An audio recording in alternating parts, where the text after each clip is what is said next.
Looking back on director Peter Jackson, seeing how popular the Lord of the Rings trilogy was, it's all too easy to make the assumption that a valuable IP like the works of J.R.R. Tolkien was always bound to be adapted into a series of blockbuster smash hits. After all, we now live in a time when seemingly any property with minimal recognizability or pop culture impact has been or is currently in the process of being shaped into a piece of cinematic confectionery, when the opportunities afforded by a shared universe of characters and settings has never been more clear. The truth is that The Lord of the Rings is the basis for almost the entirety of all modern fantasy fiction franchises. In hindsight, how could such a rich universe not translate into billions at the box office? But signing off on producing that trilogy in the late 90s was not the same easy pitch of today's cinematic universes. Jackson is definitely known for his screen epics, whether they're beloved like Lord of the Rings or successful to varying degrees like King Kong, The Lovely Bones, The Hobbit, Mortal Engines. But at the time, the director had made a grand total of one film in America. That was 1996's The Frighteners, a charmingly goofy horror comedy that was the last live-action leading role for Michael J. Fox. Today, that film has something of a cult following, but in 1996, it went more or less unheralded, losing money for Universal and generally being viewed as a disappointment despite decent reviews. That being said, this is the second part of my Peter Jackson retrospective. In the first video, I looked back at his humble beginnings in New Zealand with splatter comedy movies to finally making the Lord of the Rings trilogy, whereas this video will focus on his career from the mid-2000s to current times. So, without any further ado, Peter Jackson in current cinema. Throughout the years, Peter Jackson has definitely cited a few movies as big influences, and Lord of the Rings was one of them. But the biggest and most known one was Jackson's passion for King Kong, often citing it as his favorite film and as a film that inspired him early in his life. Jackson recalls attempting to remake King Kong when he was 9. At the 2009 San Diego Comic-Con International, while being interviewed alongside Avatar and Titanic director James Cameron, Jackson said certain films gave him a kick.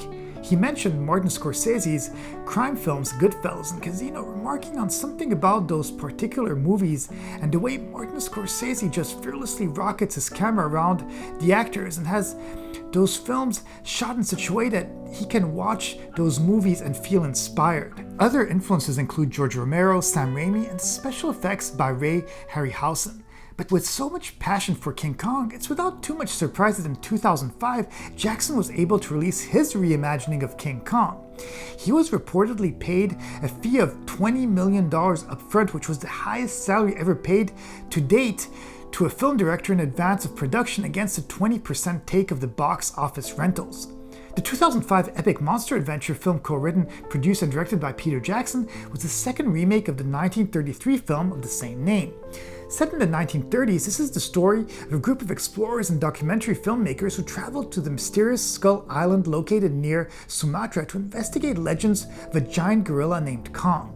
Once there, they discover that King Kong is a real creature, living in a massive jungle where creatures from prehistoric times have been protected and hidden for millions of years.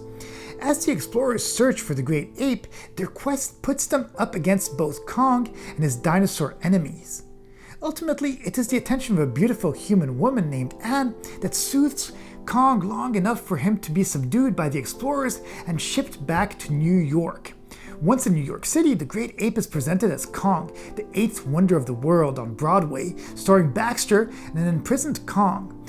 Anne, who refused to take part in the performance, is played by an anonymous chorus girl. Agitated by the chorus girl not being Anne and the various flashes from the cameras, Kong breaks free from his chains and wrecks the theater. Out on the city streets, Kong searches for Anne and chases Jack before encountering Anne again. The US Army soon attacks, and Kong tries getting Anne and himself to safety by climbing to the top of the Empire State Building, where he fights off 6 Navy planes. Despite managing to down 3 of them, Kong is mortally wounded from the planes' gunfire. While it performed lower than expected, King Kong made domestic and worldwide grosses that eventually added up to $562 million, becoming the 4th highest grossing film in Universal Pictures history at the time and the 5th highest grossing film of 2005. In 2009, Peter Jackson directed The Lovely Bones, which is a supernatural thriller drama film based on Alice Sebald's 2002 novel of the same name. The movie told from the perspective of Susie Salmon of Norristown, Pennsylvania, who narrates a story that begins in 1973 when she was a typical 14-year-old girl in a loving family to which no bad things ever happened. That year, special things going on in her life were the beginning of her aspirations to become a wildlife photographer and her burgeoning romantic feelings, seemingly reciprocated for senior British transfer student Ray Singh. If she was not preoccupied with these thoughts, Susie believes she would have noticed or felt the creepiness of neighbor George Harvey, a serial killer of females of all ages who ends up murdering her. In telling the story, Susie does not remember the exact method of her death or where the body is located, which the authorities do not find, but who have evidence that Susie is most likely dead. Her mother is not dealing with her death well, keeping her bedroom as a sealed up memorial.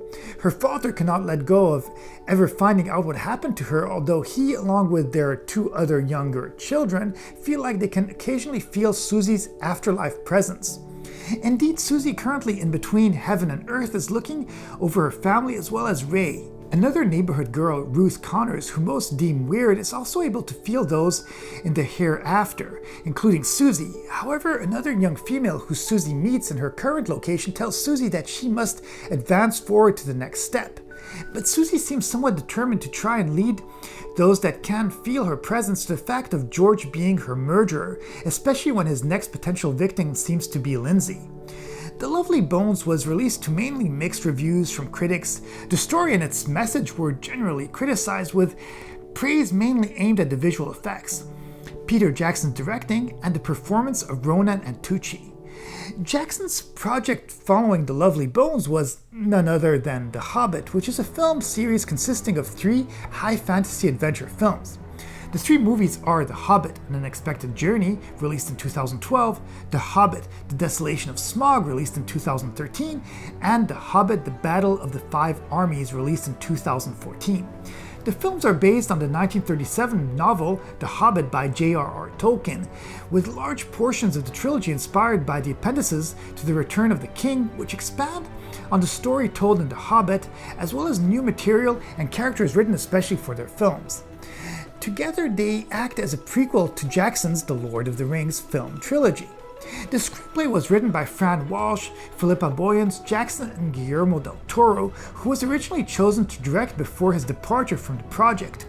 The films take place in the fictional world of Middle-earth, 60 years before the beginning of The Lord of the Rings, and follow Hobbit Bilbo Baggins, who is convinced by the wizard Gandalf the Grey to accompany 13 dwarves led by Thorin Oakenshield on a quest to reclaim the Lonely Mountain from the dragon Smaug. The films feature an ensemble cast with several actors reprising their roles from the Lord of the Rings saga. Returning for production among others were illustrators John Howe and Alan Lee, art director Dan Hanna, cinematographer Andrew Lesney, and composer Howard Shore, while props were again crafted by Weta Workshop, with visual effects managed by Weta Digital. The Hobbit trilogy is one of the highest grossing film series of all time, with $2.938 billion in worldwide receipts. On October 16, 2018, Jackson's documentary film about the soldiers of the First World War, They Shall Not Grow Old, was released. The film was created using original footage from Imperial War Museum's extensive archive, much of it previously unseen, alongside BBC and IWM interviews with servicemen who fought in the conflict.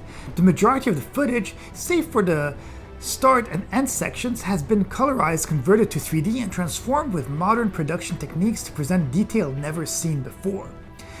The film was commissioned by 1418 Now and Imperial War Museums in association with the BBC. Jackson himself, whose own grandfather fought in the war and to whom the film is co-dedicated, said before the screening, "This is not a story of the First World War. It is not a historical story.